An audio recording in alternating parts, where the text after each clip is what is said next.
Life in Fukuoka. Life in Fukuoka. Life in Fukuoka. This program is brought to you by Fukuoka City. Good morning, and thank you for listening to Life in Fukuoka on Love FM with me, Colleen. This program is just a short show to share with you tips on how to live in Fukuoka City more comfortably, as well as give you information from the city and things to do when you're out and about. For all of that, make sure you tune in every Monday morning for Life in Fukuoka in English. Life in Fukuoka. All right, well, this week we have invited another guest to join us, and I'd like to introduce you all to Matthew Porter, who is here with me today. So I say I introduce you, but actually, Matthew, if you could introduce yourself, that would be great. Sure. My name is Matthew Porter, and I moved to Japan in 1999 the first time. And I've lived in Fukuoka since 2015. Okay, so kind of a recent-ish transplant. Yeah. And I came here to raise a family with my wife. She's originally from Fukuoka, and I moved from Hiroshima, where I lived for 10 years. Okay. Yeah. So then you said you came here to raise your kids with your wife, but then are you doing anything here? Yes. I actually teach nursing English. It's a special subfield of medical English to nursing students at Fukuoka Jogakuin Nursing University. And how's that going? Interesting. Okay, yeah, because it's quite a different field of work. Yeah, and nursing in Japan is different from other countries. There's certain, like the law is different, and what nurses can and can't do is really defined and different from, for example, Europe or America, Canada.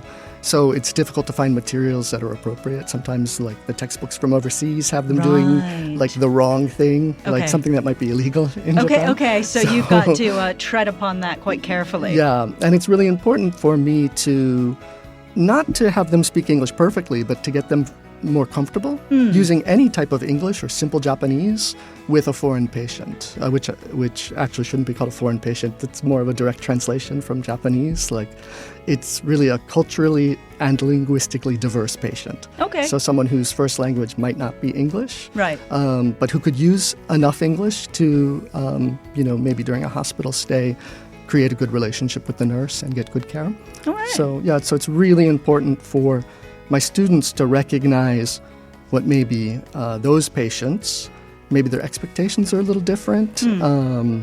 In my research, which kind of focuses on the experience of foreign patients, CALD patients, culturally and linguistically diverse patients in Japan, what I found is, for example, in America, maybe you'd expect a medical health professional to talk to you about touching your body before touching your body. Right, getting consent. Exactly. Yeah. And in Japan, that's not always the case. Like, you may be quickly touched, or you may be touched in an unfamiliar way that you may not be completely comfortable with, and an explanation beforehand would be better. And explanation is often lacking. Some of the people I interviewed had really awful experiences where they expected a certain exam or a certain test, and they were given a completely different one that was very invasive. And in the end, they felt, I can't trust the Japanese healthcare system, which is really disappointing as an American. Right. Because one of the reasons why I decided to stay in Japan so long was I was really dissatisfied with healthcare in the States, the cost of it. Right. And so paying taxes in Japan, paying into the system, and being able to see any doctor at any time. I mean, there are some limitations to that, but it's definitely more accessible. Healthcare is more accessible, and the more Japanese you speak, the easier it becomes to access that care. Right. So going to the hospital is a big deal, I think, for both sides, the hospital side and the patient side, right? All right. Yeah. So then kind of bringing you back to just living in Fukuoka, how have you found raising kids here, and how have you found life in general? For both questions, it's been interesting because of the time period, really, because 2015, I was getting used to having at that time, my eldest was 3. Okay. So it was, getting her into preschool, and what type of preschool to choose, like a completely relaxed one where they don't really focus on a lot of, I don't want to say academics at that age, but learning to read or learning to write a little, learning a little bit of arithmetic or something. And the other side of that is, the really hardcore, like Right. you're going to go to preschool and it's going to be like mini juku and you're going to learn so much. And you're going to go to university in the next 2 years at 5. Yeah. And we chose a place that was kind of in the middle. Okay. And it was interesting to see how much they I don't want to say trained. It's not like Pavlovian responses, but, seeing this group of 4 and 5-year-olds playing musical instruments and like percussion and doing a little dance, and it was really cute. And Okay, so you say 4 and 5-year-olds. So is your child in an international school, or No. is it a Japanese, fully Japanese? It was fully Japanese preschool, and then now she's actually at junior high school. Okay. She's in first year of junior high. Yeah. So in 2015, we're getting her ready for preschool, and then by the time our second one comes along, we're right into COVID. Oh, right. Yeah. Okay. And everything changes. Like, I think that changes for everybody. Right. Right? Like, what do you do? Now you've got, for 6 months, we really didn't go out. And, for the little one, her preschool created videos and had them on a private YouTube channel. And we could, like, do things with her at home, introduce her to her teachers, and just with that expectation that you'll eventually, we'll all be back, at the, back in normal lives. And on the other side of that, though, my eldest was in elementary school, and we kind of started bad habits where we'd sleep in and then, wake up, do homework, do work, and then at night we'd go stargazing. We'd hear that there'd be like a meteor shower, and we'd go to Komi no Yama in, Hisayama, I think, or Sasaguri. Okay. Sugi no Yama and Komiyama. There's a tenbodai, there's an observatory at the top Right. you can go to. And it's beautiful. It overlooks the coastline. You can see Fukuoka Tower, and then you can see the buildings on Island City.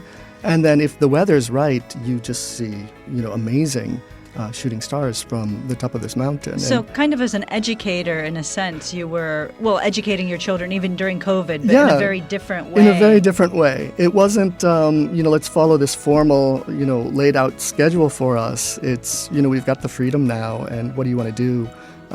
We taught her lots of card games, and then went out at night and went out during the day too. Found so many parks throughout Fukuoka. And it was really weird because COVID, it was, don't go outside. But at the same time, if you go outside to a park and there's, amazing distance between people, and, what's the harm in going outside and finding these parks and playing? Would you say you actually discovered a lot more during that time? Yeah, it gave us so much time, and also a car. We decided to buy a car to avoid public transportation. And so we bought a used car and just started to explore, and ended up going across the prefecture, go to Yukuhashi. And, there's a wonderful shrine in Yukuhashi that every year has a type of bird that visits called a northern bobok. And it's a type of owl. Okay. And it's often found, it kind of looks like Totoro. And Right. It's often found in shrines, in the giant trees in shrines. And they arrive in Japan around, I think, June is when you start to see them. And then they'll have chicks, and you'll start to see their chicks around, I think, late June or early July. And it's really cool. Like, I know about 6 spots now in Fukuoka where, one in Itoshima, one in Nakagawa, there's one in Kurume. So it sounds like you're actually the guy to ask if No, people not at are all. looking for kind of secret or lesser-known locations for... Yeah, if you wanted to go out and kind of explore, if you're interested in temples and shrines and a little bit of nature. Would I you do know say, some though, places. okay, so speaking about you being a dad in Japan, would you say that these kind of places are really good for kids? I mean, do they not get bored? I think my junior high school daughter is getting bored. Right. Yeah, I mean, she's definitely more interested in music now, and yeah, so she'll sit in the car and read. But it's amazing because she did and still does play along sometimes. So, like, there's a type of bird called a shijukara, which is a Japanese tit. It's a small bird, kind of black and white and green. It's got a beautiful song. And it's her favorite bird, and she's drawn pictures of it at school, and if we're out and she hears it, she'll be like, that's a shijukara. And Okay. yeah, so she'll still play along, but she basically just wants to listen to her music and read her books. And yeah. So do you think, and this is kind of going back, being a non-Japanese person, I guess, do you think being a dad here is different for you than it is for like your average Japanese Joe? I used to at academic conferences when I got to meet teachers who were teaching Japanese as a second language. It was just as I was becoming a new father, and I found that I had problems like communicating because I didn't really know. I had no practice activities leading to speaking Japanese with my own children, and so it just felt like, rather than having like friendly conversations with my kids, like, oh, what's up? How's it going? Like in English, like, what's up, sport? Like nothing like that. It's just like, did you do your homework? Right. Do your homework, And so I remember this one professor of Japanese who I'd met, and we started talking about that, how just in real life, there's no scenario that you practice in school to get you ready for parenting in a second language. And I kind of wonder if my children spoke English more, like what kind of relationship we would have. But pretty much in my house, it's Japanese. So okay. So, I mean, for a lot of the, I guess, dads out there in Fukuoka, what would be your advice, just in general, raising kids here? Oh, wow. I think every neighborhood's different. Okay. Like I remember when I was first in Japan decades ago, and you'd have international marriages, and a child would be born, and immediately the people not raised in Japan would say, she's going to be bullied. People are going to point out the fact that she's not 100% Japanese, and this is going to be bad. And, gradually over 20 years, I've seen that change, and Japan has definitely become more diverse and more accepting of what it means to be Japanese, perhaps. Right. And so in the neighborhood we live in, I've never experienced anything really like that, where my children they never came home saying, oh, somebody pointed out the fact that I wasn't Japanese because you're not Japanese. Like sometimes young children, like, early elementary school. I went to a parent-teacher conference day last week, and the boys sitting around my daughter, so this is a second grade class, as I was checking her math work, under the teacher's direction, she had asked all the parents in the room to check the math. And the boys kept on looking at me and in Japanese asking, are you Japanese? Are you a foreigner? Can you speak Japanese? Okay. Do you speak English? And to be honest, I just kind of ignored them because I think it was supposed to be time for me and my daughter. It wasn't time for me to turn on and be like, oh, hey, I'm the English teacher, and yeah. But then they're kind of your name? asking if you're Japanese as well, so I wonder if they're not seeing people in the same way. Like, you could be Japanese for all they know. Yeah, which would be nice. It'd be a nice change, you know? Yeah, because, I remember 20 years ago, I'm sure you've had this experience too, walking down the street and you look a little different, and suddenly you pass junior high school kids or elementary kids, and they're like, hi, and they just start yelling, English at you. And for that English practice chance, but yeah. And at that time, it made me uncomfortable because, what about me makes you think that I speak English? I could speak German, I could speak Russian, I could speak French. It's not really, that's not a really good, in terms of, I think at that time, what was I think internationalization was the key word back then. And internationalization, I think, would have not been just yelling hi at foreign-looking people. It would have been, hi, where are you from? In Japanese first, And, oh, this person can speak Japanese. Oh, now I'm having a conversation with maybe it's a foreigner. Oh, so you're from America. That's great. And then you can speak English after that if you want, But, to interact first as someone who's living in Japan, the interaction should be Japanese. It's the most respectful, the most polite. Fair enough. So, and I guess, but like you mentioned, you have actually seen this starting to change quite a lot in these last 20 years. Yeah, definitely. I think just the sheer number of people, the increase in foreign population and in foreign tourists. Yeah, it's definitely not back in Himeji, which was the first place I lived, I was one of two foreign people who lived in the city. And all the grandparents knew what I was eating, right? They knew exactly what I bought at the supermarket. So Fukuoka is quite a different place, yeah. Completely different. I don't think anybody cares, really. And actually, talking about culture, I think one of the things that I really like about Japan, what makes me feel comfortable in Japan, is most people just leave you alone. Like you really just don't bother each other. And so, I mean, we can extend this to certain topics that I think are more controversial abroad. You just don't really ask about it. You don't talk about it. You just let people be who they are. Yeah.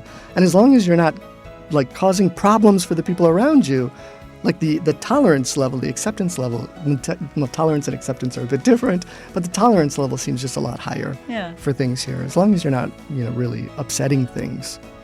But on the other hand, sometimes it can be really hard to change things because you notice in the system, maybe this should be a little different. Maybe at work you think, oh, this should be a little different, but nobody wants to take risks and, let's not explore that. No, we just can't do that because we've done that this way the entire time.